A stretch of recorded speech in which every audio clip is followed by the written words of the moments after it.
नमस्कार, MN news मध्ये आपले सर्वांचे मनापासून स्वागत। ज्या आमदारावर 302 दाखल आहे त्यांनी आम्हाला शानपणा शिकू नये।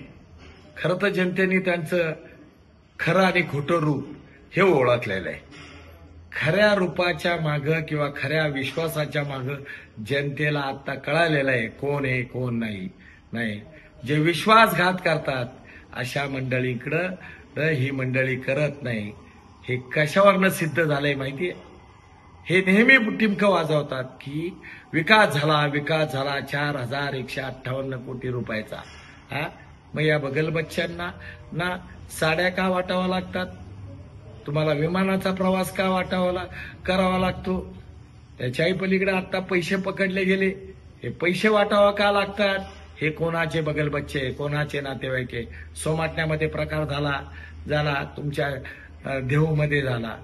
मी तर एवढंही चॅलेंज देतो, जर विकास झाला असेल तर या गोष्टीच्या माध्यमातून आज कार्तिकी एकादशी आहे, मी येतो पांडुरंगामध्ये, आमचं नाव बदनाम करताय, आम्ही दहशत करतो।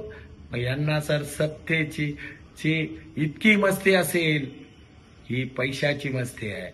आणि त्याच्याही पलीकडे मी सांगतो, त्यांच्याकडे सगळ्यात मोठा विकासाचं विजन नाहीये, त्यांच्याकडं विश्वासघाताचं विजन आहे, हे मी जाहीर सांगतो। तो आपण सावध व्हा। या मावळवासी आमच्या महिला भगिनी असेल, माता भगिनी असेल, यांना खरं तर आज मी या कार्तिकी एकादशीच्या निमित्तानं आपल्याला सावध करतोय।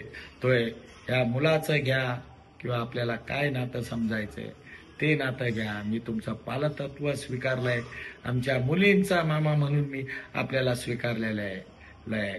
मी एवढीच माझी कळकळीची विनंती आहे, येणाऱ्या 20 तारखेला पिपाणीचं बटन दाबायचं आहे आणि आपलं नेतृत्व करण्यासाठी, विश्वासघाताला गाडण्यासाठी खरं तर आपण सगळ्या मंडळींनी एकत्र येऊन मला आपला आशीर्वाद द्यावा। अशा ठळक घडामोडी पाहण्यासाठी एमएन न्यूजला लाईक, शेअर आणि सबस्क्राईब करायला विसरू नका। धन्यवाद।